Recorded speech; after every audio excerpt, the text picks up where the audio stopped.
Hi, this is James from Tabletop Gaming Guild, and today we're going to look at the expansion for Scythe, the Wind Gambit. So let's go ahead down to the table here. I'm going to give you a general overview of what comes with the game, and then we'll come back and I'll give you my final thoughts.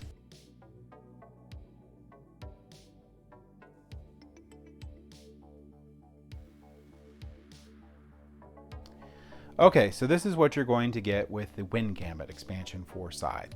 You're going to get 7 new battleships, which come with these nice little stands that you can just, place these on the bottom of the battleship,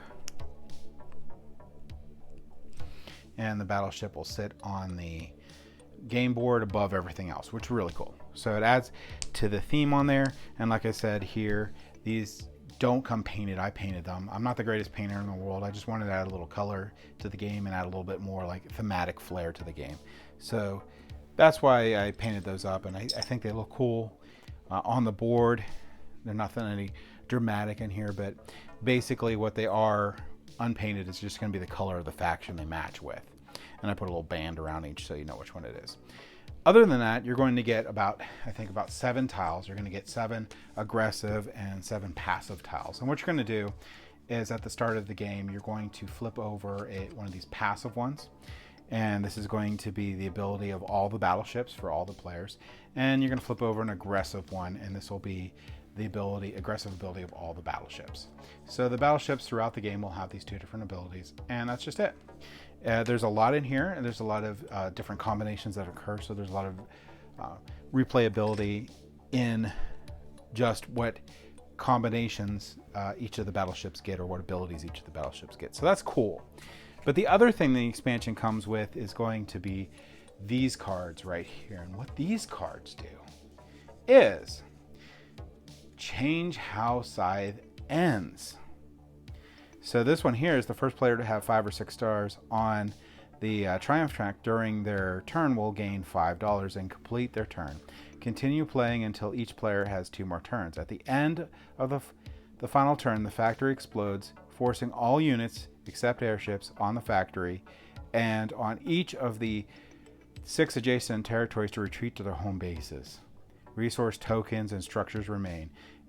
In Memorem, each player gains 1 popularity for each of their retreating units. So these all change how Scythe ends, which I think is really cool. I do like how the game normally ends with 6 stars immediately, but it's really cool to be able to just mix match how you're going to meet that end objective for the game. I really do like these. These are really, really good.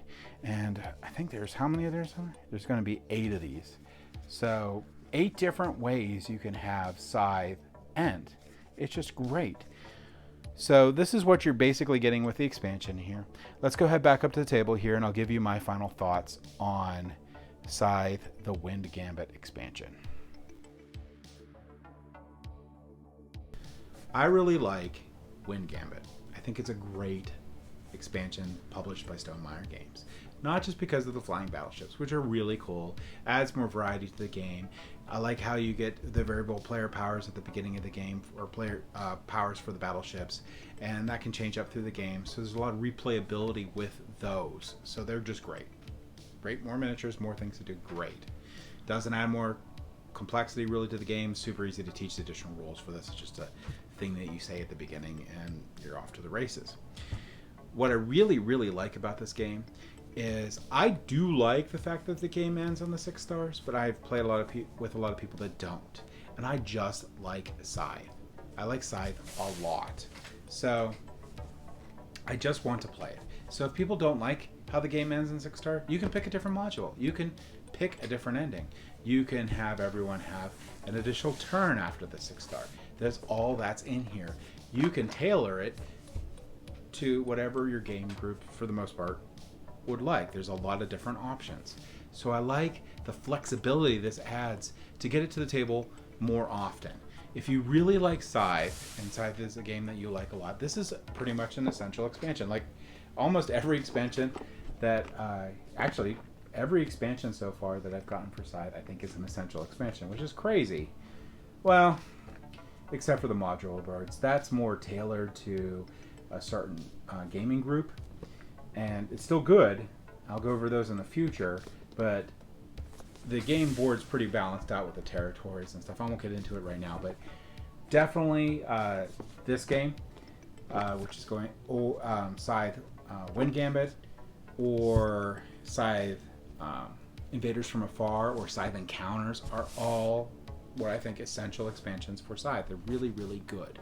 They just add to the game and they make the game even better. So that's my thoughts on Scythe Win Gambit. Thank you for watching.